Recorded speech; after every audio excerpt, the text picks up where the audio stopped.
আচ্ছা, প্রথমে হচ্ছে আমরা স্মিথ ট্রিগারের এই সার্কিট ডায়াগ্রাম অনুযায়ী সার্কিটটা এঁকে নিব। এখানে হচ্ছে ম্যানুয়ালে 500 আছে, এখানে 500 হবে না, 560 নিয়ে করব, ঠিক আছে? তো এই পুরা অনুযায়ী আমি সার্কিটটা সেট আপ দিব। দেওয়ার পর হচ্ছে আমাদের এই অসিলেটর থেকে ইনপুটে যাবে। এই অসিলেটরটা হচ্ছে মানে এখানে কত ভোল্ট না হবে এটা কোনো ফিক্স না, এটা আমাদের সুবিধার জন্য আমরা যত ভোল্ট নিতে পারি ইনপুট আউটপুট আনার জন্য, একটু পর বোঝা যাবে। এটা 1 কিলো হার্টজে একটা, সে ধরলাম এক্সাম্পল 2 ইনপুট আমরা এখানে দিলাম, 2 ভোল্ট ইনপুট দেওয়ার পর আমরা কি করবো, এই সার্কিট দেওয়া হলো, অসিলেটর ইনপুট দেওয়া হলো এখানে। দেওয়ার পর আমরা এখন এই কি বলে এটাকে ডিজিটাল অসিলোস্কোপ অন করব। অন করার পর এখানে দুটো চ্যানেল আছে, একটা চ্যানেল হচ্ছে ইনপুটের জন্য দিব আর একটা চ্যানেল হচ্ছে আউটপুটের জন্য দিব, ঠিক আছে? এই যে ইনপুটের চ্যানেল আমাদের এখানে এসে ইনপুটে লাগছে, আর এই যে আউটপুটের চ্যানেলটা এসে এই যে আউটপুটে লাগছে, মানে সার্কিট অনুযায়ী যেটা আউটপুট হয়। এই যে দ্বিতীয় ট্রানজিস্টরের হচ্ছে কালেক্টর আর হচ্ছে গ্রাউন্ডের সাথে যাবে আউটপুটটা। দেওয়ার পর আমরা হচ্ছে এই অসিলোস্কোপ, ডিজিটাল অসিলোস্কোপ অন করলাম। পরে আমরা এখানে একটা ডিফল্ট আছে, এই যে ডিফল্ট, এই ডিফল্ট একবার চাপবো আর অটো একবার চাপবো। চাপলে আমাদের ইনপুট আর আউটপুট ফর্মটা সুন্দর করে আসবে। যদি সার্কিটের সমস্যা থাকে তাহলে কিন্তু এই যে ইনপুট আর আউটপুটটা আসবে না, ঠিক আছে?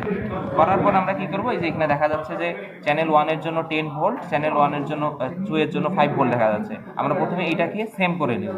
সেম করার জন্য আমাদের এইটা নব ঘুরাইলে চ্যানেল 2 এর ভোল্ট চেঞ্জ হবে, এইটা ঘুরাইলে চ্যানেল 1 এর চেঞ্জ হবে। তো আমরা এখানে চ্যানেল 2 এর 5 আছে, চ্যানেল 1 এর 10 আছে, তো আমরা চ্যানেল 1 এর 10টাকে 5 করে নিই।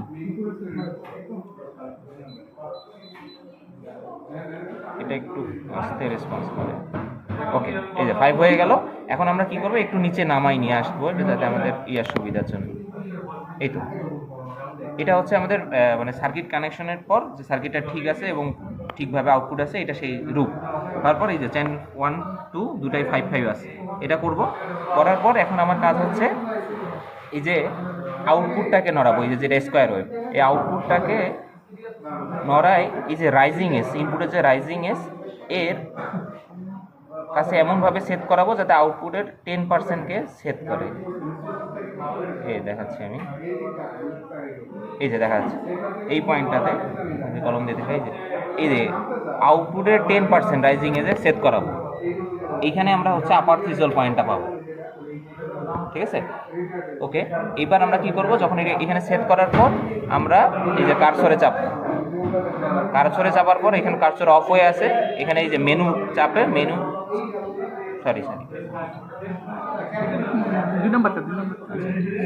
এই যে কার্সরে চাপলাম, মেনুতে চাপার পর এই যে 2 নাম্বার যে বাটনটা, এটা চাপে হচ্ছে 2বার চাপলে এই যে ম্যানুয়ালে চলে যাবে। একবার চাপলাম, অপশন আসলো, এটা আমরা ম্যানুয়াল করে নিচ্ছি, ঠিক আছে?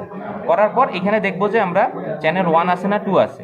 আমরা যে ইনপুটের কথায় সেট করতেছে আমাদের ওই চ্যানেল 1 এর লাগবে আসলে, সোজা কথা। এখানে চ্যানেল 1 আছে কিনা ঠিক করুন, যদি না থাকে যে এটা চাপলে চ্যানেল 1 চ্যানেল 2 সেট করা যায়, ঠিক আছে? এই বাটনগুলা মানে স্ক্রিনে যা দেখাচ্ছে ওই বাটন ওই প্যারালালি কাজ করে। তাহলে এখানে আমরা চ্যানেল 1 করে নিলাম। এখন আমার কাজ হচ্ছে যে আমি এই যে কার্সর 1 আছে, কার্সর বি আছে, এই কার্সর 1 আর বি তে আমরা আপার থ্রেশহোল্ড আর লোয়ার থ্রেশহোল্ড নিব। তো আমি এখন কার্সর 1 এ হচ্ছে কার্সর এ তে আপার থ্রেশহোল্ডটা চাচ্ছি। এবার কার্সর এ সিলেক্ট করলাম, করার পর এই যে এই নবটা ঘুরাইলে এই যে কার্সর এখানে একটা ডট লাইন আসবে, হোয়াইট ডট লাইন আসবে। তখন আমরা এই যে এইটা সরাই, এই যে যেখানে সেট করছে আমরা যে সেট করাইলাম 10%, এইখানে হচ্ছে আমাদের কার্সর এটা ডট লাইনটা নিয়ে আসলো। আসার পর আমরা এখন চলে যাব কার্সর বিতে। কার্সর বি অন হয়ে যাবে, তখন আবার এটাই নাড়লে এই যে কার্সর বি এর জন্য আরেকটা ডট লাইন চলে আসবে আর এটা ফিক্সড হয়ে যাবে এখানে।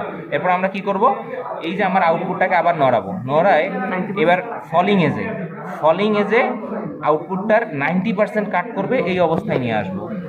এই যে ফলিং এজের এই যে এখানে 90%-এ কাট করছে এমন নিয়ে আসবো। আগেরটা কিন্তু ফিক্সড হয়ে আছে, আনলাম।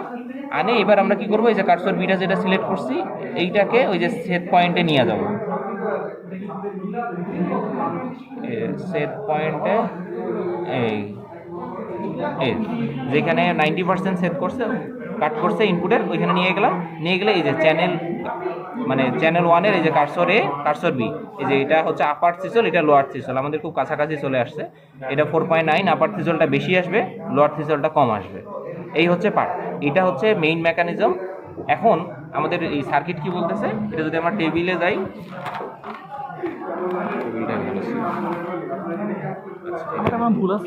আচ্ছা এই যে এই টেবিলে যাই, এই টেবিলে দেখা যাচ্ছে একবার হচ্ছে আমরা চেঞ্জ করব হচ্ছে এই যে আর এর ইফেক্ট, আপার থ্রিসল আর লোয়ার থ্রিসল, মানে সোজা কথা ব্যাকলাসটা বের করব।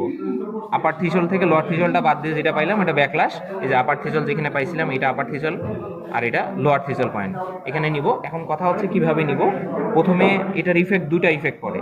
একটা হচ্ছে সার্কিটের, এই যে সার্কিটের এই রোধটা RC2 এর জন্য একটা ব্যাকলাস চেঞ্জ হয়, আর একটা হচ্ছে এই যে এটা হচ্ছে আরই, ঠিক আছে আমি সার্কিটে লিখি নেই, এটা আরই, এর জন্য হচ্ছে ব্যাকলাসটা চেঞ্জ হয়। আমরা এটাই দেখবো, আপার থ্রিসল লোয়ার থ্রিসল বের করতেছি। এখন প্রথমে যে আমরা যেটা বের করছি সার্কিট অনুযায়ী, আমার আরই প্রথমে দিছি আমি 2.2 কিলো ওহম, এই যে 2.2 এর জন্য পাইছি। আমরা এটা কি করব, 1 কিলো থেকে এই যে 4.7 নিব, ঠিক আছে। 1 কিলো নিছি, সরি 100 নিছি, প্রথমে 100 ওহম নিছি, তারপর 560 নিছি, তারপর 1 কিলো, এইরকম করে 1 2 3 4 5 6 7টা নিছি র্যান্ডমলি।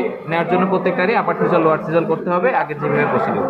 এরপর টেবিল 2 এর জন্য সব সার্কিট ঠিক থাকবে, ওই ব্যাকলাস আগের মতোই নিব।